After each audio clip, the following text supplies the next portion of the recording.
کو آخر میں اب میں دعوت خطاب دیتا ہوں نس عتیق کو. آپ کے پاس 15 سے 20 منٹ ہے. نہیں آپ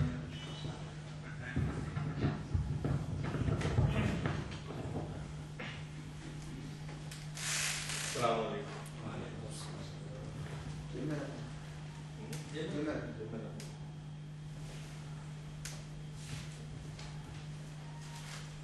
اس کو شروع کرنے سے پہلے میں کچھ بات بتا دوں. وہ یہ تھی کہ ایک شوق تھا ٹیم کے لیے کچھ کام کرنے کے لیے، لیکن موقع نہیں ملتا تھا. یہ سب باتیں میں ابھی اس لیے کر رہا ہوں کہ مجھے تھوڑی سی گھبراہٹ ہے. میں جو بولنے میں چاہ رہا ہوں اور پرابلم تھی، ویسے نہیں تھی پرابلم. وہاں بیٹھ کے میں سوچ رہا تھا مجھے کوئی پرابلم نہیں ہوگی بات کرنے میں اور میں سب باتیں کر لوں گا جا کے، لیکن وہاں بیٹھ کے اور سامنے لوگوں کو فیس کرنے میں تھوڑی پرابلم پہلے بھی تھی مجھے. اور اسی بات کو ختم کرنے کے لیے کہ مجھے یہ گھبراہٹ نہ ہو اور میری جو بات الفاظ میں استدار ہے وہ ختم ہو جائے، تو میں نے کہا کہ ایک تو دین کے لیے ہم کچھ کر لیں اور یہ جو اپنی بات میں استدار ہے وہ بھی دور کر دو. تھوڑا سا اپنا حوصلہ وہ بلانے کے لیے میں نے یہ سب باتیں کر رہا ہوں تاکہ کوئی بات اور بھی کوئی بات کر لیں. آپ بہت اچھا بول رہے ہیں. پریشانی ہو آپ کو لگتا ہے وہاں جا کے جو ہے وہ کوئی مسئلہ نہیں ہوتا. کھڑے ہونے کی وجہ میں ابھی بھی سوچتا تھا کہ میں باہر آؤں گا اور بات کر سکتا ہوں، کوئی بھی بات نہیں، لیکن ابھی مجھ سے بات نہیں ہو پا رہی تھی. اور ابھی وہیں بیٹھ کے سوچ رہا تھا کہ ماشاء اللہ ریاض بھائی نے تو اتنا سب کچھ کہہ دیا اور میرے پاس تو اتنا ٹاپک بھی نہیں ہے کہ میں اتنی بات کر سکوں. میرا شاید ٹاپک 5 منٹ بھی نہیں چل سکے. جتنا بھی آپ کریں گے ٹھیک ہے. ہم نے دونوں کے لیے ٹرافی بنائی. ٹاپک کا کام ہے کچھ شروعات ہو جائے اور ان شاء اللہ اللہ تعالیٰ آگے اس سے زیادہ مجھے اور استقامت دے گا. سب تعریفیں اللہ رب العزت کے لیے جتنی طرح بیان کی جائیں کم ہے. اب یہ ہے کہ حق ادا نہیں ہو.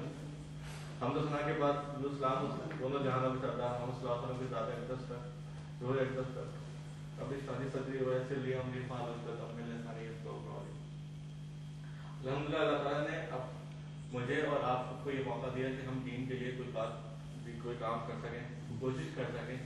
اور جہاں تک میں اپنی بات کرتا ہوں الحمدللہ مجھے یہ کچھ نظیر میں اپنے آپ کو سمجھتا ہوں کہ اللہ تعالیٰ نے مجھے یہ توفیق دی کہ میں جو ہوں اس دین کو سیکھنے کے لیے نکلا ہوں اور آپ لوگوں کے سامنے آیا ہوں. اور کوشش یہی ہے کہ اللہ تعالیٰ اس کو قائم رکھے اور اس پہ عمل کرنے کی توفیق دینا. سب باتوں میں سب سے پہلے معافی مانگتا ہوں اللہ تعالیٰ سے کہ کوئی بات غلط ہو جائے تو اس کو درگزر فرما دے اور مجھے جو ہے نا پوری بات پہ پکڑ نہ کریے. اور آپ لوگوں سے بھی درخواست ہے کہ کوئی بات اس میں کمی بیشی ہو تو میری رہنمائی ضرور فرمائیے گا تاکہ میں اس کو درست کر سکوں اور آگے جو ہے آپ کو سامنے کو بہتر چیز بیان کر سکوں. آج کا تھوڑا سا میرا ٹاپک ویسے تو میرا ٹاپک ہے خلوص کی اہمیت دین کے اندر، لیکن یہ ٹاپک میں نے جو چوز کیا تھا اس کے بعد آج شام سے میں سوچ رہا تھا کہ نماز کے اندر ہمارا خلوص کیسا ہونا چاہیے، سب باتیں ہوتی.